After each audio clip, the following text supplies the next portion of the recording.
अस्सलाम वालेकुम बच्चों, आज हम लोग डिस्कस करेंगे review of series and parallel combinations of resistors को।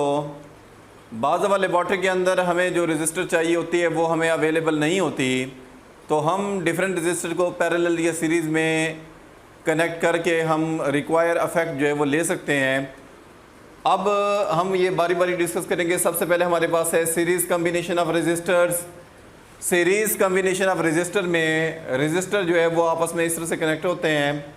तो इस तरह से अगर रजिस्टर कनेक्ट होंगे तो उनका कंबाइन इफेक्ट हमें कैसे मिलेगा, या कंबाइन इफेक्ट उनका क्या होगा।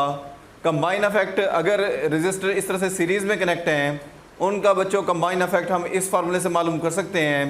सिंपली जो है वो इनका जो कंबाइन इफेक्ट होगा उसको आर इक्विवेलेंट कहते हैं।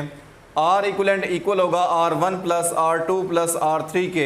अगर आपके पास रजिस्टर 3 हैं तो सिंपली 3 रजिस्टर की वैल्यूज़ को आप अलजेब्रिकली ऐड करें तो उनका कंबाइन इफेक्ट आपको मिल जाएगा। तो यानी कि सीरीज़ के केस में आपको सिंपली ऐड करना होता है। फॉर मोर देन 3 रजिस्टर, अगर रजिस्टर 3 से ज़्यादा हैं, 3 से ज़्यादा भी हो सकते हैं, 3 से ज़्यादा की सूरत में ज़ाहिर है आप और रजिस्टर के साथ उनकी वैल्यूज़ को ऐड करते जाएंगे। R1 plus R2 plus R3 plus so on continue. जितने रजिस्टर होंगे वो सारी वैल्यूज़ आप जो है ना वो ऐड करेंगे। आपको उन तमाम रजिस्टर का जो कंबाइन इफेक्ट है वो यहाँ से मिल जाएगा। सीरीज़ कम्बिनेशन में कुछ फ़ीचर हैं वो याद रखें, क्योंकि यहाँ पर करंट के फ़्लो का एक ही रास्ता है।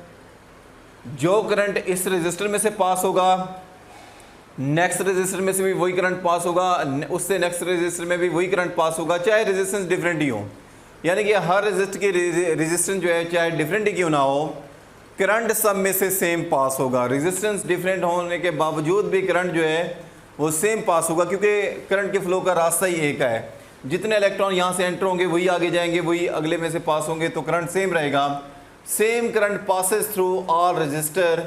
इस कॉम्बिनेशन में तमाम रजिस्टर में से सेम करंट का पास होगा। और दूसरा फीचर ये है, in series combination R equivalent is larger than the largest resistance. यानी कि इस फॉर्मूले में आप देखें, क्योंकि रजिस्टर सिंपली ऐड हो रहे हैं और ये जो कंबाइन इफेक्ट होगा, आर इक्विवेलेंट इफेक्ट होगा, इन तमाम में से बड़ी रेजिस्टेंस से भी बड़ा होगा। ज़ाहिर है क्योंकि सिंपली ऐड हो रही हैं, तो ज़ाहिर है अगर कोई रजिस्टर बड़ी है जो कंबाइन इफेक्ट होगा वो उससे भी बड़ा होगा, क्योंकि सारे को ऐड करने से ही आपको कंबाइन इफेक्ट मिलता है। तो सीरीज़ के केस में जो कंबाइन इफेक्ट होगा या जो आर इक्विवेलेंट होगा वो larger than the largest resistance होगा। लेकिन पैरेलल के केस में ऐसा नहीं है। पैरेलल के केस में ऐसा नहीं होता। बहरहाल अब आप इसकी एग्जांपल देखें सीरीज़ की। अगर आपके पास R1 5 ओमेगा है, R2 10 ओमेगा है, R3 20 ओमेगा है, तो सिंपली आप इनको ऐड कर दें 5 प्लस 10 प्लस 20 और आपको ये मिल जाएगा 35 ओमेगा।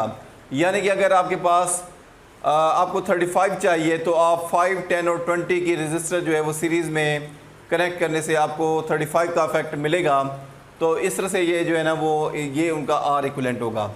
अब पैरेलल की बात करते हैं। पैरेलल में काफ़ी फीचर का उनसे डिफरेंस है। और डिफरेंस क्या है? पहली बात तो ये कि उसमें end to end resistor connect करते हैं, इसमें एंड टू एंड नहीं है। तमाम रजिस्टर के दोनों टर्मिनल्स एक ही पॉइंट पे कनेक्ट हैं। यानी कि तमाम रजिस्टर के इस साइड वाले टर्मिनल जो है वो एक ही पॉइंट पे कनेक्ट हैं, इस साइड वाले टर्मिनल एक ही पॉइंट पे कनेक्ट हैं। इन तमाम में से वो वाले फीचर नहीं होगी। जैसे यहाँ पर हमने कहा था कि same current pass through are resistor, यहाँ पर हर रजिस्टर में से डिफरेंट करंट पास होगा। डिपेंड करता है कि रेजिस्टेंस कितनी ज़्यादा है। जो रजिस्टर जितना बड़ा होगा करंट उतना कम पास होगा। और इनका कंबाइन इफेक्ट यानी कि आर इक्विवेलेंट आपको कैसे मिलेगा? 1 over R equivalent is equal to 1 over R1 plus 1 over R2 plus 1 over R3। अगर मोर देन 3 रजिस्टर होंगे तो ज़ाहिर है और आप इसके साथ टर्म ऐड करते जाएं तो ये आपको आर इक्विवेलेंट मिलेगा। उसमें मैंने कहा था कि करंट सेम पास होगा हर रजिस्टर में से, क्योंकि करंट के फ्लो का एक ही रास्ता है।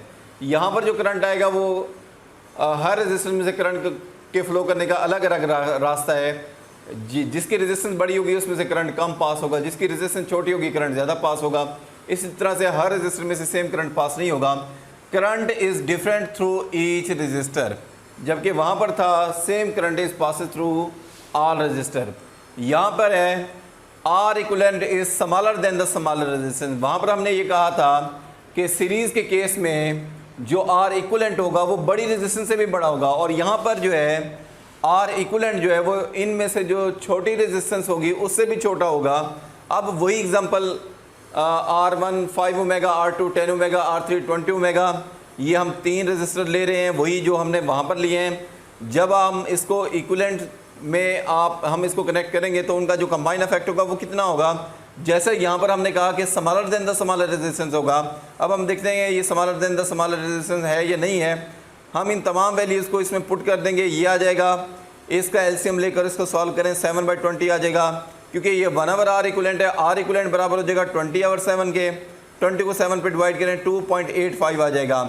अब हमें जो कंबाइन इफेक्ट मिलेगा 2.85 मिलेगा। अब ये जो 2.85 है, इन तीनों में से जो छोटी रेजिस्टेंस है उससे भी ये रिज़ल्ट छोटा है।